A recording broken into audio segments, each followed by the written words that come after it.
Hello Blazer fans, and welcome to this edition of the Blazersedge.com videocast. I'm Dave Deckard from Blazersedge.com. Behind the camera, as always, is the brain and our crack Blazersedge videocast staff, here to answer your questions about the Portland Trail Blazers, life in general, and the NBA, and have a great time doing it. Let's dive right in with a question from Jerry. He says, Dave, normally I'm in favor of drafting the best player available in any given situation, but the Blazers are completely without guards now. They have to draft for position in this draft, don't they? Otherwise, who's going to play in the backcourt next year? Well, Jerry, I think your initial instinct was correct. The Blazers have to draft the best player available with any and all lottery picks that they have in the upcoming draft. If that's a forward, small forward, power forward, duplication of position, so be it. The most important thing, the single most important factor, is that these guys work out. They have to come through, and in a big way, and with talent. What good does it do you if you spend a lottery pick and only end up with the 22nd best point guard in the league? You could have done that through the free agent market without spending the pick. If you do duplicate positions and skills, you can always trade your established players later at a very high value, or you can trade your young guys that still have potential. But if your guy's no good, it doesn't matter what position he plays, you blew it.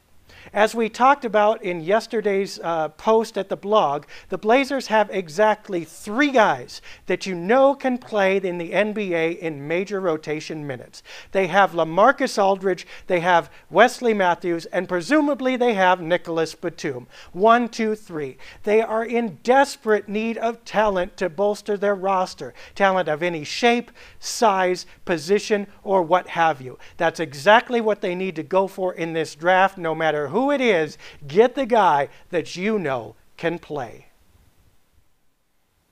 Our second question comes from Aaron.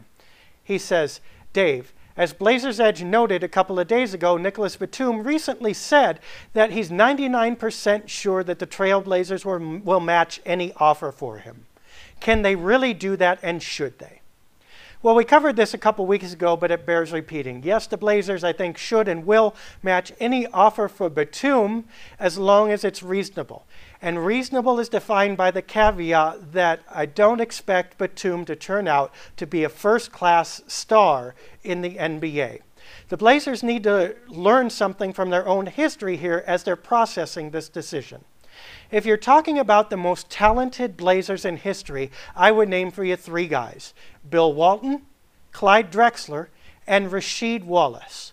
And believe me, Rasheed has as much talent as the other 2, and had things gone better for him, I expect that he might be named as the most talented Blazer to ever put on the uniform when you consider his all-around game. The problem was, and the reason it didn't work out was, you had to remind him every night that it was time to go. You had to badger him to be a team leader, to put out on the court, to dominate the game, to take control of his situation, to lead his team to victory.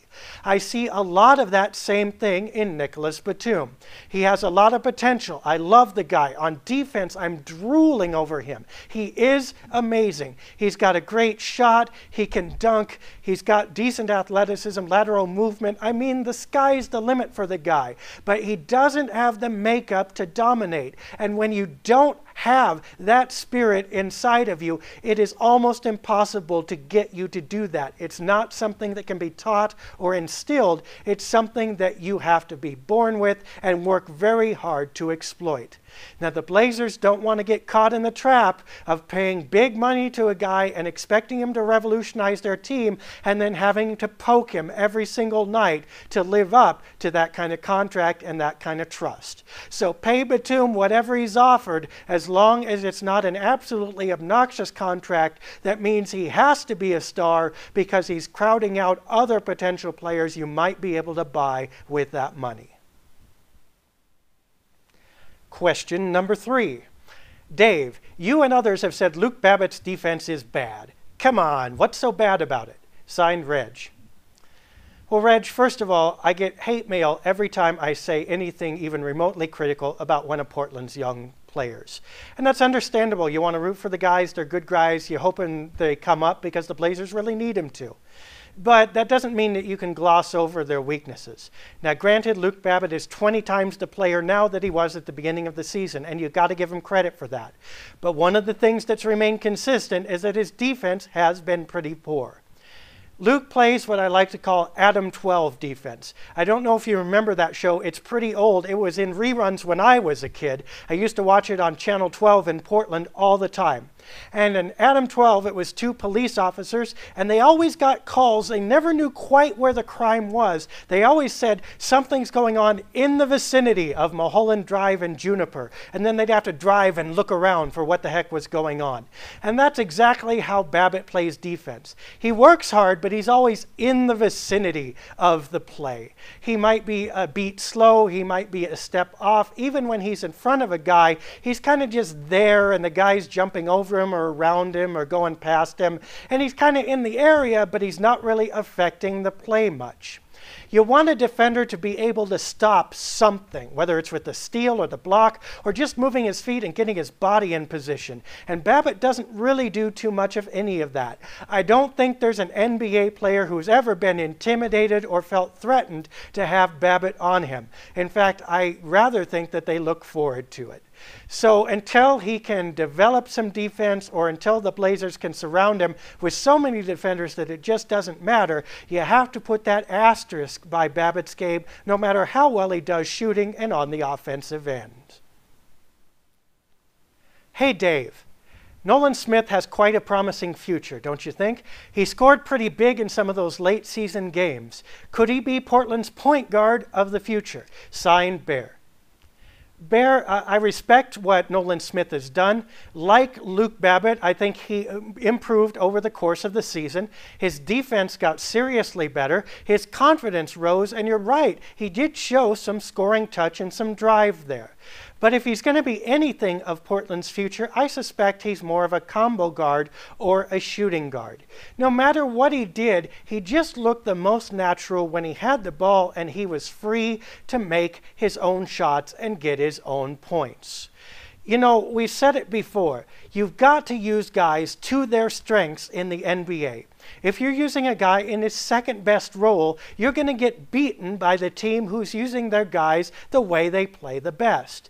And I don't think it's fair to shoehorn Smith into the role of point guard or to speculate that he's going to be the point guard of the future. He probably wasn't even the best point guard on his college team, let alone the Blazers. Now, one can fairly ask, I think, if the Blazers were looking for a combo guard or another short shooting guard, they had a couple in their recent past. In fact, their history is rife with them. You have Jared Bayless. You have Jarrett Jack before him. One would wonder if this is the kind of player the Blazers wanted, why didn't they just keep those guys? Then they'd have that talent and that ability, and they'd have the experience to go along with it. But that's water under the bridge. The Blazers appear to have gotten their hands on another one, and I think that's what Smith is going to end up being for him if he stays with the team. Joe writes, Dave, your GM question last week was interrupted by breaking news. I know it's probably vain to ask you to restate your ideal qualities of a GM, so I'll just ask this. What would you do if Paul Allen hired you to be the general manager right now? Well, Joe, I mean, isn't that everybody's dream? So thanks for asking.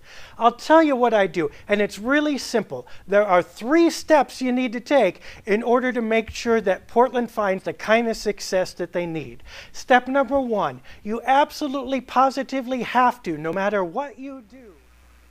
Look at your GM. Now look at me. Now back to your GM. Now back at me. Don't you wish your GM smelled like me? What's in my hand? It's a pink pumpkin with 2 lottery picks. With me, anything's possible. I'm on a horse. My horse makes all my picks for me. Mr. Horse, what should we do this summer? The horse says, trade up. Wait a minute, Mr. Horse. We don't even know what the picks will be yet. Oh no, the horse has put the cart before himself again. Perhaps this was not such a good idea. Bold Spice, when you have to sell your GM moves to a cranky fan base, 6 layers of management, and an owner who doesn't care. Unless, of course, you're some kind of aquatic platypus or something, but forget that.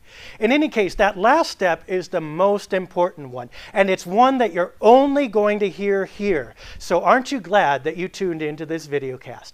Thanks for the question, Joe, and good luck. Let's hope Portland's next GM is as great as I would be. This question is kind of a long one, so I'm going to have to read it from a page here, which is one of the reasons we ask if you keep your questions short, it makes it easier for us. But it's a pretty good one, so let's have it out. It says, Dave, with questions swirling about whether the team is going to be for sale this summer, I can't help but find myself rooting for it just a little bit, if only to create some momentum in some direction, any direction. Frankly, I realize that Paul Allen and his advisors have done some wonderful things for this team, but at this point it seems analogous to the Nate McMillan situation. Sometimes even doing a good job doesn't mean it's enough, and it isn't time to try something different. When it's been long enough, you can no longer see things moving closer to where you ultimately want to get to. It's just time to cross your fingers and roll the dice. Obviously, that decision won't be up to us fans. Maybe it's not a full-on sale of the team that's needed, but it's hard to deny that the time for the fundamental philosophy of this franchise to change is now. I suspect that that won't happen with this owner, but at a minimum, I hope he'd at least find someone at some level who can articulate a vision that fans can believe in. Signed, Joshua. Well, it's a really complex issue, Joshua, and frankly, I think the first thing we need to say is that I do believe that the front office and Paul Allen are trying. The fact that they've had so many ups and downs and it's been such a hard road is probably indicative of how difficult a job is to get a small market team in the corner of the country into true competitive position in the NBA. This is more a lesson about the difficulty of their task than their competence, even though there have been plenty of mistakes that we can all point to. Also, I'm not confident that Paul Allen leaving would radically improve this team. In fact, I live in mortal fear of anyone from his family taking over because I believe that they have the financial stake in the organization, but I don't believe their heart is in it the same way his is. So immediately that would become a dollars and cents issue, which I think is going to be problematic for the Blazers. It's a little less so maybe if they sell the team, but that issue is certainly still there.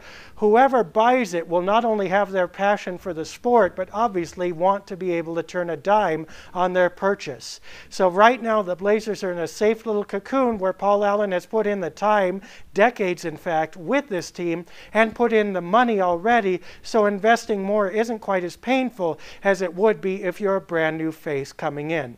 I believe that the Blazers can find a new direction. I believe that talent would come if they get some, or that direction would come if they get some real nice talent in here. That in itself would provide a new start. But if you're looking from a new start from the top, you're right. I don't think necessarily it's going to come from this group. I just hope that they can do it from the bottom up so that this group can still provide the advantages they do without going through the perils of selling the organization. Our final question of the day is simple and short, and it comes from Nyla. She says, Dave, who's going to win the NBA championship this year? Well, from the beginning of the season, I liked the Chicago Bulls. I think that that was borne out as the season progressed. It's terribly sad what happened to Derrick Rose. I feel bad for the people of Chicago and for him. I think that this was another championship year for them. I do not think the Bulls are going to be able to survive as well as they did in the regular season without Rose, a 7-game playoff series where the opponent can prepare for their weakness. I don't think that they're going to get through enough of those to make it to even the finals, let alone win the championship. So now I think the focus shifts to the Heat. I think they are the next better prepared. They've been in the finals. They are primed and ready to do this, and they have the talent. I think now this becomes their year. I do not like the Thunder. I like them coming out of the West, but I don't like them against their Eastern Conference competitors. And I don't think San Antonio, as well as they've played, is going to make it through to the finals. So it looks like the Heat's year. Fine for LeBron James, gets the monkey off his back. They were going to win one at some point. It might as well be this year. Go Miami, have fun. The rest of us here will enjoy the off-season, prepare for the upcoming draft. We'll see you again next week to talk about those issues. Until then, have a great week and go Blazers.